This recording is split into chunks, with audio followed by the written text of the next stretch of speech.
તો નમસ્કાર ગુજરાત, સ્વાગત છે ફરી એકવાર આપણા આજના તાજા હવામાન સમાચાર ઉપર। ગુજરાત રાજ્ય ઉપર 25 અને 26 તારીખે તોફાન મચાવતી સિસ્ટમ જે આવવાની છે એ ગુજરાતમાં અત્યારથી જે છે તે આવી ગઈ છે અને ગુજરાત રાજ્યમાં આવનારી કલાકો હવે ખૂબ ભારે રહેવાની છે મિત્રો। 25 અને 26 તારીખ માટે આના પહેલાના વિડીયોમાં પણ એલર્ટ જાહેર કરવામાં આવ્યું હતું કે ગુજરાત રાજ્યમાં 19 અને 20 તારીખે જે ભારે તોફાની વરસાદો પડ્યા, વાવાઝોડું ફૂંકાયું, એવી જ બીજી એક વેસ્ટર્ન ડિસ્ટર્બન્સની નવી સિસ્ટમ ગુજરાતનો રસ્તો પકડીને આગળ વધી રહી છે અને એ સિસ્ટમ 25 અને 26 તારીખે ગુજરાતમાં ધમરોળવાની છે। તેની શરૂઆત અત્યારથી થઈ ગઈ છે।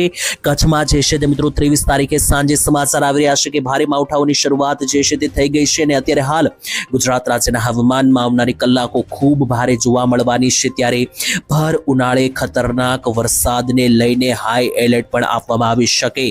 જુદા જુદા વેધર મોડેલોના નકશાઓ સામે આવી ગયા છે।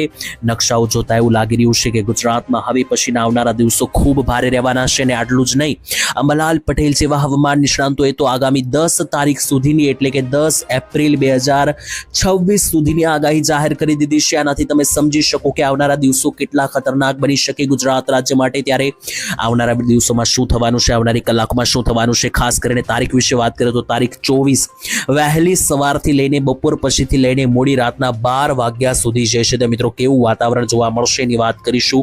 તો 24 તારીખ અને મંગળવાર જે છે તેના ઉપર આપણે મુખ્ય નજર મારવાની છે અને ત્યાર પછી 25 અને 26 તારીખથી તો સિસ્ટમ ગુજરાતમાં તાંડવ મચાવવાની છે। તો એના ઉપર ચાલો મિત્રો શરૂઆત કરીએ। સૌથી પહેલા આ વિડીયોની અંદર આપણે માહિતી મેળવવાની શરૂ કરીએ। પહેલા જો તમે આ ચેનલ ઉપર પહેલી વાર આવ્યા છો અને આ ચેનલને સબસ્ક્રાઇબ નથી કરી તો આ શું માહિતી ગુજરાતની એકમાત્ર ચેનલ છે કે જ્યાં તમને હવામાનની લગતી સાચી અને સચોટ માહિતી સૌથી પહેલા મળી જશે। તો મારી આ ચેનલ શું માહિતી ગુજરાતની અત્યારે જ સબસ્ક્રાઇબ કરો અને ખાસ તો મિત્રો તમે આ કયા ગામથી વિડીયો જોઈ રહ્યા છો એ પણ કોમેન્ટની અંદર લખીને જણાવી આપજો। તો ચાલો મિત્રો વિડીયોની શરૂઆત કરીએ। સૌથી પહેલા આપણે લિસ્ટ બનાવીએ કે આજના વિડીયોમાં આપણે કયા